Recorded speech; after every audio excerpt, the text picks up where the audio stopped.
My name is Robin Yoder, and I'm the oncology social worker at the Sarah Cannon Cancer Institute and also the co-founder of the Hawthorne Cancer Resource Center. It's only tough if you approach it as it being tough. To me, it's really, I feel like a life coach at times, just really watching people be challenged with something. I think that's my motivation professionally and also personally, watching people be challenged with something that's sometimes an unimaginable challenge that people have to experience with cancer. I know when you're diagnosed with cancer, and I'm speaking from a very personal point of view, from having been a patient once as a 17-year-old, and then I was re-diagnosed actually 7 years ago yesterday. I was told I had cancer for the second time, and it meant something very different, having a career, being a professional, being a wife, being a mother, came with a whole different load of baggage. Cancer has the ability to pluck you out of the life you once knew and toss you into a new world of a different language, an intimidating system, sometimes pain, sometimes loss. And there's not sources out there necessarily to help people with that. And that's where I feel I've had the greatest ability to make an impact with our patients, is to be that beacon of hope.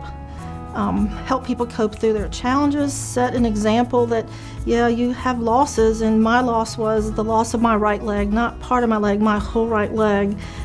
Having to go through this experience visibly on stage, I had to practice what I preach, and I had to enter my work world after 9 months out on a sick leave of learning how to walk, stumbling and falling and being vulnerable in front of my patients, but also having the courage to say, you know, I want my life, and I wanted a chance to live more than I needed a leg, and if this is what I have to do, I'm going to do it.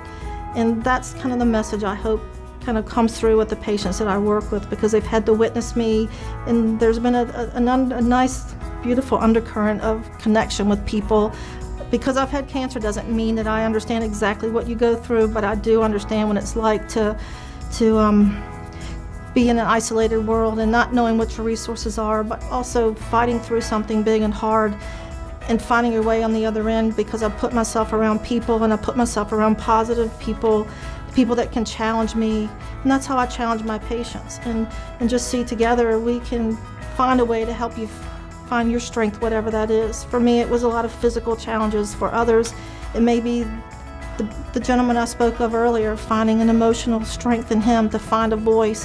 Whatever that is for you, I'm here to help you.